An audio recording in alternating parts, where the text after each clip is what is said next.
Hi everyone, welcome to another episode on the Rams Family channel. For those of you who don't know, my name is Remy, obviously, Rams Family, right? So if you're new here, welcome. And if you've been here before, well, welcome back. My question for you is, what do you know about plantain? Now why am I talking about plantain, you ask? Is it because it's edible? Is it because it's known to have medicinal properties? Is it because it grows pretty much everywhere in poor soil, and you probably even have some in your garden or on your property and you just don't know about it? Well, if you've answered yes to any of those questions, you're right, because it is edible, it is known for the medicinal properties, and it's probably growing near you and you just don't know about it. The way to identify them is by the form of the leaves, for one. You'll see that they're pretty round. They have a lot of ripples. If you remove the leaves and you look on the back, you can easily identify the veins. And yeah, like if you shred them like this, you can see the veins of the leaves. A little bit later in the summer, there will be stems growing up with a bunch of little seeds on them. That's when you know for sure that you have plantain. I know that these are plantain. I will harvest some of it. They are very good in a salad when they're young, but at this size, I'm thinking of putting them a little bit more into little cream or paste, and I will show you in a second how to do it and what to use it for. You see how stringy they are when I remove them? I know I have plantain. So there's some all over the place here. They're a little bit dirty. I could still wash them and use them for my paste or cream, depends on what you want to call it. Lotion maybe. You know, they're growing pretty much all over the place here. When you see a patch, chances are there's going to be a lot around it. So I could walk there and probably see a bunch of them. See, there are some. They're smaller here. Those leaves would be best in a salad. I have some smaller ones here as well.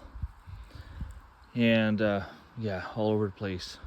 What we have here, it's been cut. Those are huge plantain leaves. Look at that. And you remove them, they're stringy. You know we have the right thing. There's probably some compost here somewhere from the barn, and they're getting a lot bigger here. I will grab a few of those giant leaves. I will clean them up when I get home and make my little paste.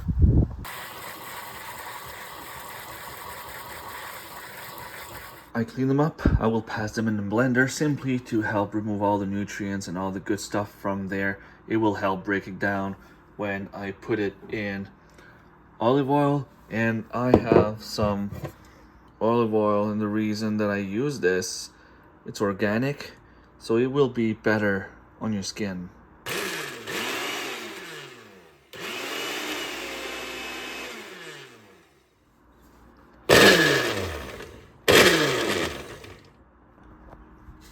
Now, as you can see, it's been shredded a little bit. It will break down a lot better once I put them in the olive oil. And what you want to do is fill this up and put olive oil as long as it goes on top of all the leaves. These are the ones that I harvested yesterday, and I have the ones from today, so I will put them together. So we'll leave this in there for about 6 weeks, and I will show you then exactly what I do with it after. So I'm back at Surf Property. I had to come get more plantain. I made a mistake, and I'll admit it. I put everything in a mason jar with olive oil, all the plantain. Unfortunately, what I didn't know is that it has to be dehydrated before. The moisture created mold, started fermenting. It was bubbling. The smell was awful. So I will have to harvest a little bit more than what I have there, but right now it's raining. And I'll have to do the slow cooking method.